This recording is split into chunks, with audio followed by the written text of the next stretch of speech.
Welcome back, ladies and gentlemen, to the Convo Couch. I am Pasta Jardula, and my man, Jonny Tsu, is still on the ones and twos. Johnny, Biggie or Tupac? Who you got?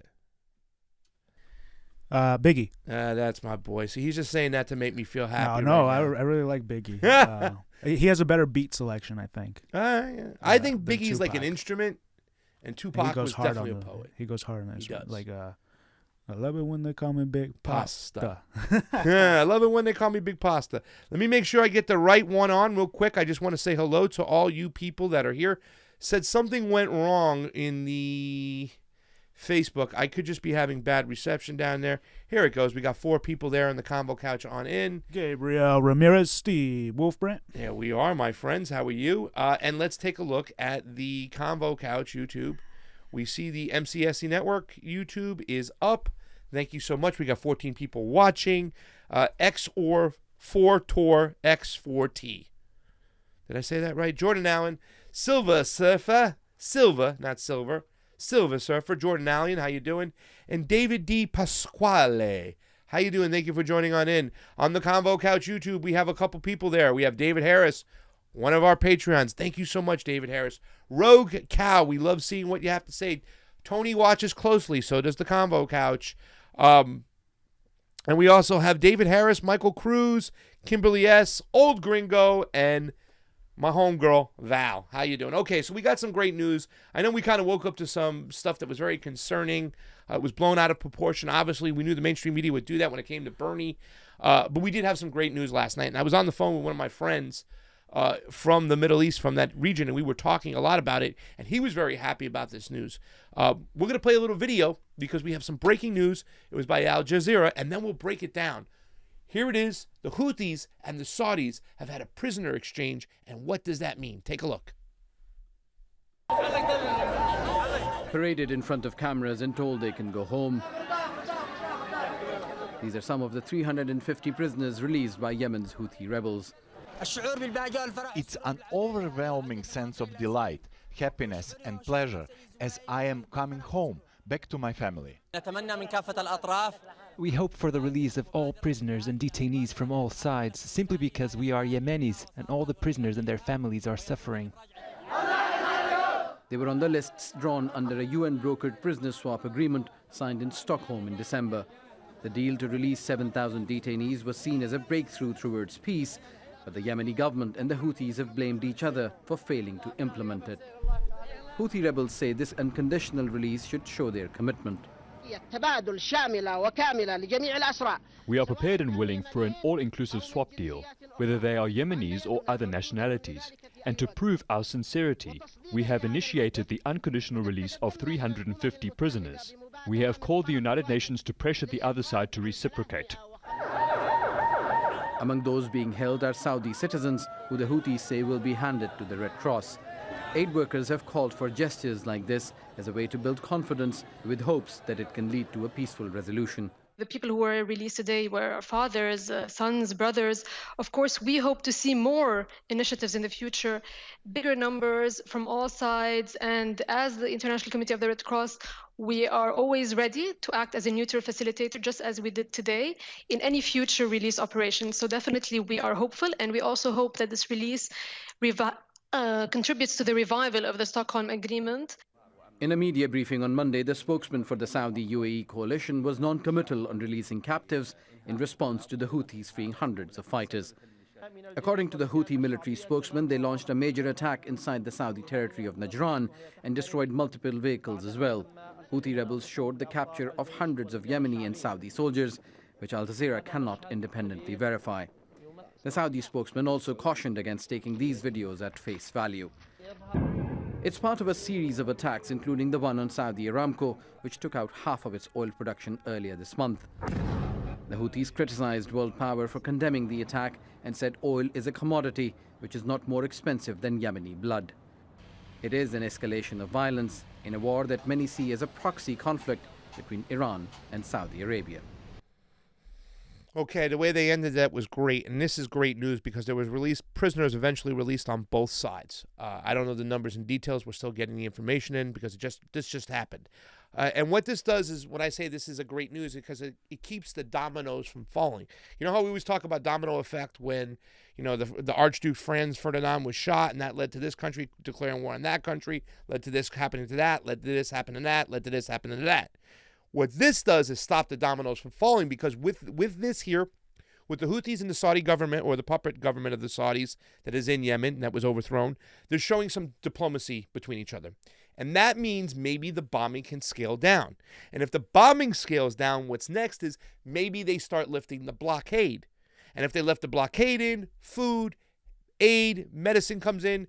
Bernie Sanders, Ro Khanna, Tulsi Gabbard, they've all been pushing for the end and the blockade in Yemen. This is a big thing. And after the blockade happens and opens up, maybe we don't see oil fields attacked by the Houthis. And they were attacked by the Houthis. Those oil fields, not by Iran, they were attacked by the Houthis, but maybe they stop because they see the opening up, they see the bombing, they see some form of peace, and then guess what? We don't have to send those troops to Saudi Arabia. And if we don't send those troops to Saudi Arabia, then maybe we don't go to war with Iran. Maybe, John. Just something positive looking up. This was great news yesterday because, once again, we want to avoid a war. We want to avoid the dominoes falling, because if there's any more oil attacks, it's more dominoes. Donald Trump, while we were going through all this BS over here, is sending troops over to Saudi Arabia, and nobody said nothing other than somebody who said that we're not his BITCH. But I want you to understand what's going on, because this is something that's very, very interesting. And I'm not going to go deep into what has happened, but I think we have to understand who the Houthis are, because this was really a jab to the nose of the Saudi Arabian government. And they're just holding on for dear life. Remember, the Saudi Arabian government gets funded by who? Us, United States. Everything leading into weapons and money and funding. And then they take that money and they take those weapons and they spread out to other different countries, whatnot. And they are also propping up other governments right in the area, like Bahrain, Qatar and Saudi. They have a very nasty relationship. They don't like each other, but it's starting to fall. I think it's starting to catch up with them. These rebel groups like the Houthis, they're not one to be dealt with. And if you see right here, I put on this thing, Yemen demystified, an unwinnable war of plunder that could bring down the Saudis. And I just want to relate, because my friend told me yesterday, he said, when it comes to the Houthis and the Yemen, they're very nationalistic. They love their country. And if you can see the second paragraph there, Johnny, I just want to put it on real quick. It says, go up. Yeah, rule number 1 right there. I love this right here. I had to read this. Rule number 1 of Arabian Fight Club, don't fuck with Yemen. Rule number 2 of Arabian Fight Club, don't F with Yemen. Sorry for yelling. My bad. The language is blunt, the point is clear, and after 4 years of war, the Western-backed Saudi coalition has not dislodged the Houthis from the capital Sana'a and the strategic port of Hodeidah. Now, what's going on is the fact is that we talked about this, these Yemen, it's not just always about religion. The Houthis, they're from a tribe in northern Yemen. For years they've been there. They are Shias. They're considered moderate Shias. But when I say it's nationalistic, there are also Sunni tribes who've joined alliance with these Houthis because they're so disgusted of what the Saudis are doing and their government's doing. So they're not one to be messed at. And we knew this from the get-go, that they were going to sweat it out. You might be able to blow up their buildings, starve their people, but they're not going to surrender. And furthermore, their army grows bigger and bigger, and they've been able to go into Saudi Arabia in some areas and capture some territories. So the fact is that what's playing out before our very eyes is the fact that people have to realize, and I think people will realize in that region, that Saudi is not the power that it once was. Iran is the power. It really is. And the United States and Great Britain wanted Saudi Arabia to control the Yemen territory because they had other ports, other resources, other areas. It's geographically located. It's very, very important. So as this plays down, and you have these areas of the port that, once again, you have the EAU, which has a lot of the ports. They have these tribes in these ports. Eventually, the Houthis are just going to wait them out and take these areas. And to what my friend described, what they did to Saudi Arabia was they kept getting bombed and bombed. They gave one big right cross right to the nose and had a bloody nose. And it really scared Saudi Arabia. The bloody nose is making people wake up. They got to understand that they are very, very vulnerable nowadays. And a lot of stuff's going to be happening. So watch for this region for more stuff to play up. And I just want to say we got played again because this is the irony of the whole situation. We talk about our geographically located, why we want to be in there. You see in the Washington Post, we put this up here. And it says right here, Amid tension with Iran, U.S. Air Force shifts Middle East Command Center from Qatar to South Carolina. Why? Because this particular area that they loaded up on has all these high-range missiles and all these state-of-the-art, Patriot systems that they put there in Qatar to fight back. But what did the rebels do, the guerrillas do? They used all these low-range missiles, small things, handheld missiles, drones that fly under the radar. So now this whole system of everything we set up in Qatar is useless, and they're moving to South Carolina. So watch, if Donald Trump wins, watch the defense budget to be jumped up again to start rearming these areas to fight the wars against these rebels and the weapons that they have.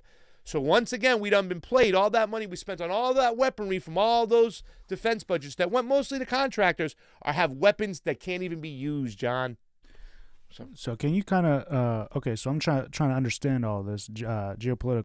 Okay, so Saudi Arabia has been, messing with Yemen, and they've been sending bombs over there, right? Yeah, they've been bombing the shit out of Yemen. How many people have they killed? Dude, you're talking about. I think there's over 1 million Yemen people that have been killed since it has all happened. It's close. It's getting up there. You're talking about the famine. They also cut off a blockade. They cut off all their food supplies. They cut off all their medicine. Yeah, perfect. Pull up this map. I love this map. If you look at this location, where it's at, and it's so important to look at because when you look at the map, you're going to see how vulnerable. Now, first of all, geographically, you see the way it's located right there on the bottom over there?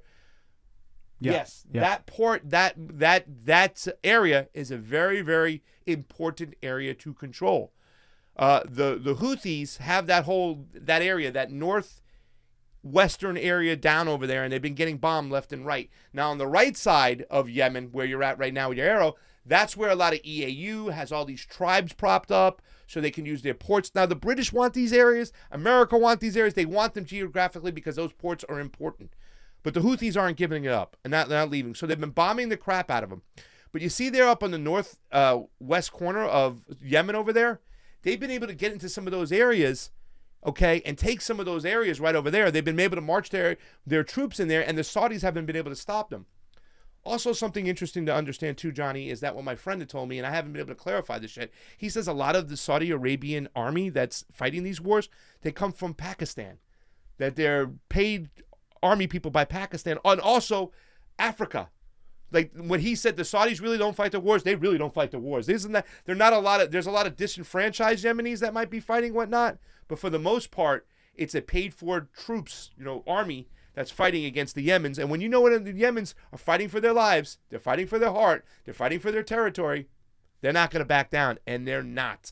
So this bloody nose that was given to them is something very, very important to pay attention to. Things will heat up. We have to see. My friend still said in that area that he's very skeptical because even he feels that this peace achievement, because a lot of people think that, Saudi Arabia is realizing, hey, man, if we keep going through with this, we're going to get screwed. Because they hit some oil plants right now. What happens if they hit their what do you call that? When you take salt water and you turn it to fresh water? Desalinization. Thank you. They have these desalinization plants in Saudi Arabia. There's no water in that country. If you look at Saudi Arabia on the map, most of it, you can see the majority of it is sand dunes. The west part of the country has some mountain range. It's not that big. But for the most part, it's sand dunes. And up by the Persian Gulf, they have those desalinization plants up there. If you bomb them, you're going to starve that country. You're going to bleed them out. And they know that. Oh, sure. Yeah. So, once again, Saudi Arabia is now tiptoeing with this situation. Okay? And it's going to be a serious situation. But once again, this news, this release of troops is really, really good. And I think it's a great step, and we need to talk about it. We need to praise it. I'm glad it's happened. They're working with each other now. They're talking. And that's big. Whew. Anything else to add before we say hi to some people, some bye to some people before we get out of here? Johnny? I was just kind of wondering, because someone in our comment section said that Saudi Arabia has a small military on purpose.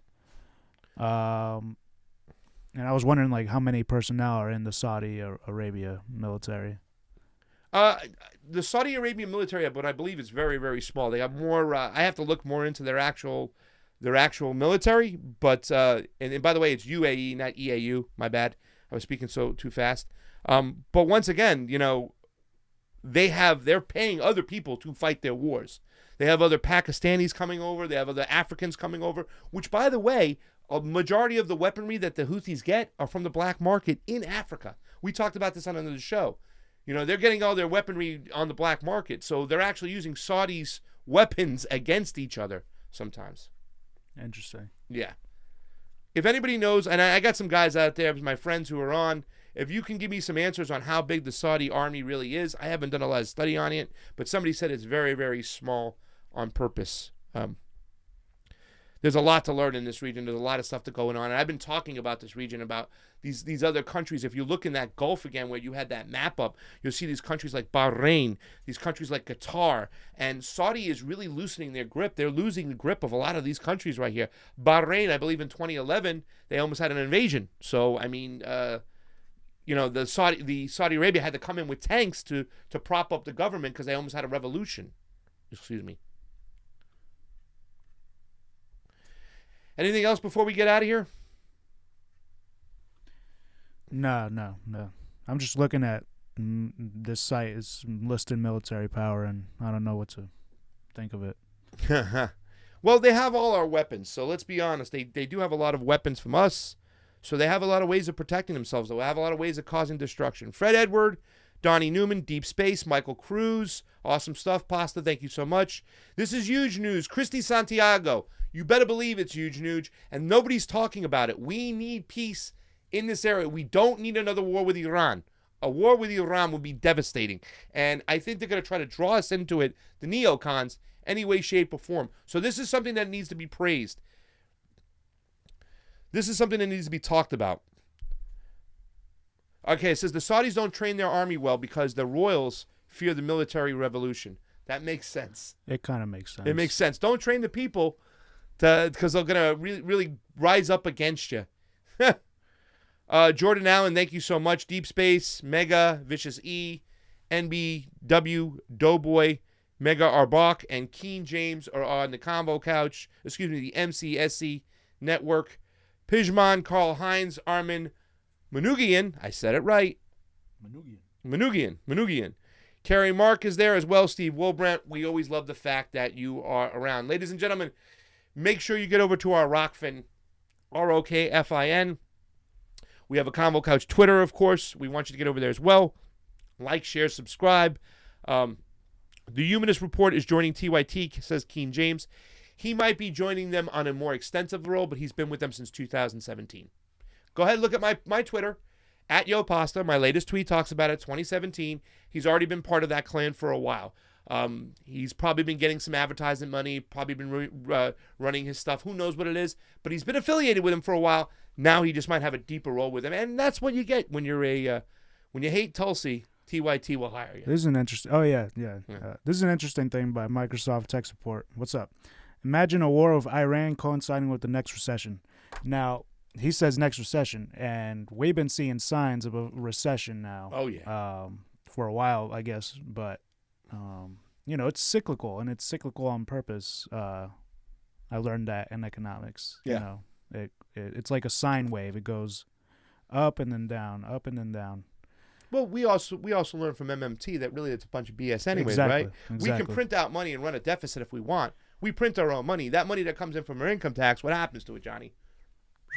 They Right? throw it away. They throw it away. So they're trying to balance and stuff. And the reason why they have this system is so certain people can live a better life than the majority. That's the only reason why they have this system. So we can run a deficit. We can print enough money for healthcare if we wanted to. People say, like, where are you going to get the money from? We're going to print the money for healthcare. And when we print the money for healthcare, we're not going to print money for the military anymore. And we're going to print $700 billion for the military-industrial complex. We can't print money to take care of our education, to take care of our student debt, to take care of our healthcare. Right. Why can't we print this money? So we looked into MMT, courtesy of Michael Cruz. Jimmy Dore has a great video on that with I forgot the lady's name, but she's like the leading economic She was awesome. person for MMT. Yeah. And basically is okay. Who makes who prints the money? Who prints the U.S. dollar? Congress does. And then if they're able to print it, why do they tax us? Yeah. And then basically, so I think taxes are supposed to kind of like be like, okay, we want the money to go here and there, right? Yep. But then like they don't take that into account. Obviously, our government doesn't take that into account. So I don't know. Fred Edwards said, Johnny, he said the Fed has been pumping about $75 billion a day into the financial sector for like 2 weeks now, and from what I understand, it's supposed to go through mid-October. They're supposed to keep Stephanie Kelton. Yeah, that's who it was. Michael Cruz. Yeah, yeah. They're Stephanie Kelton. She's awesome. The $75 billion a day, they're going to keep printing that money for the next 2 weeks. I think they said something of that, and I believe a lot of that money where it goes is where we should be questioning. A lot of people say it's not to anything new; it's to kind of prop up all the old assets or the old debt that's our country has. And when you pay off debt to certain people, it means certain people are going to get enriched. You know what I'm saying? Somebody's receiving that debt money, so, you know. Oh, but the big point was that we could go into a huge deficit and it wouldn't matter, right? Yeah. What's it going to – we can print off – because Japan is in like a huge deficit. The biggest debt, yeah. Or something like that. They run the biggest deficit for a country's GDP. Than any other country. Yeah, and a good point is I'm curious about how MMT works with local government, because they actually use that tax money, don't they? Or well, I believe they do. I believe the states, the local, the tax money they get. They don't burn that. That's not like our income tax. I want to ask Stephanie Kelton about that. Stephanie Kelton is Bernie Sanders' economic advisor. Yes, old gringo. Thank you. And that's why, you know what I'm saying? Like, you see guys like the Real Progressives, I think they're called. Tina Burke's crew. Yeah. They talk about, they understand MMT. That's why they love Bernie Sanders. You know what I'm saying? And so when people always ask that question of how are you going to pay for it, because we're going to print it. What do you mean you can't do that? What do you mean we can't do? We print money anyways. We have a fiat money. It's not backed in gold. We direct, the United States government directs the Fed what to print. So whatever we print, we can spend it wherever we want. All right, so let's get on out of here. I think we did a nice little show there without Fee. We'd have loved to have her here, but she was up doing some stuff. Look up Rocco Million on Facebook. Yes, Pakistan and African mercenaries. A lot of people don't talk about that. You want to talk about how spoiled the Saudis are? They're losing their power there. They're going to have to realize, and this is not the 1950s, the way we removed Mossadegh. They're going to have to realize that Iran, that is the economic growing power over there in the Middle East, in that region. Okay? I think Obama realized it, and that's why he went into the Iran nuclear deal and stuff like that, because he had no choice, because he was recognizing what was going on over there and realizing that the only monarch left on the country in the major, a major industrial nation like Saudi Arabia, it's just a ticking time bomb. It's just a ticking time bomb. You hit their oil, you hit their water, what is going to happen next? And not only that, they have a lot of problems within their old local government, within their local monarchy, where the cousins, we all know about this, they've been fighting each other. So they think there's a lot of help within the inside, but something's going to happen. Something's going to give. Watch for the United States to either go up there and seriously try to prop them up. That's why we have soldiers going over there, because a lot of stuff's going down, and a lot of people are looking at Saudi Arabia and going, how long are you going to hang on for this? Right. So anything else, Johnny, before we get on out? I'm good. I think we're good today. Thank you very much, guys, for watching. Remember, go over to Rockfin, ROKFIN. We're going to be releasing some news. We got some fun events coming up. We have Politicon coming at the end of the month. In less than 2 weeks, we have the debates. We're going to give you all the insider information you need to know for what the Convo Couch is going to do. You're welcome, Christy Santiago. Unending humanism. Your love's always so full of love and equality. Hugs, Christy Santiago. Hug for you. Fred Edwards says, I'm tired of printing money. They discovered the game of Monopoly as a better bank. That's awesome. And I tried printing money. Thank you. I know. Well, print us some money. We need some. Deep Space, thank you so much for all those people. And for the people on the MCSE network, thank you so much for watching. Maya, Vicious E, Keen James. And on our Facebook, Steve Wilbrent, we love you. Jackie Pago, how you doing, Jackie? Armin Manugian, Carrie Mack, Pejman was on. Mike Ungi, we love you guys. James Roguski. For Pasta Jardula. Real quick, I want to ask a question to our viewers here. Yes. How would y'all feel if we did if Pasta and Fiorella and I sat down, we just kind of did a question and answer live stream, where we don't present the news and our opinions, but we just do questions and answers for you with and super chats and all that. What do you guys think of that?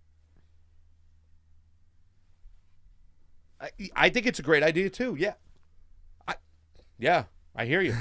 They're loving it over there. We should do that. Great idea, Johnny. Let's do that. ESP when Kerry interest says rates are low. yes.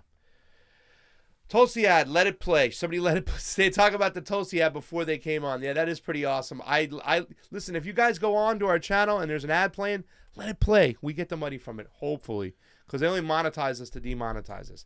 But for Pasta Jardula, Okay. Yeah. Johnny Sue, Peace. go to our Rockford. We'll see you soon. Convo out.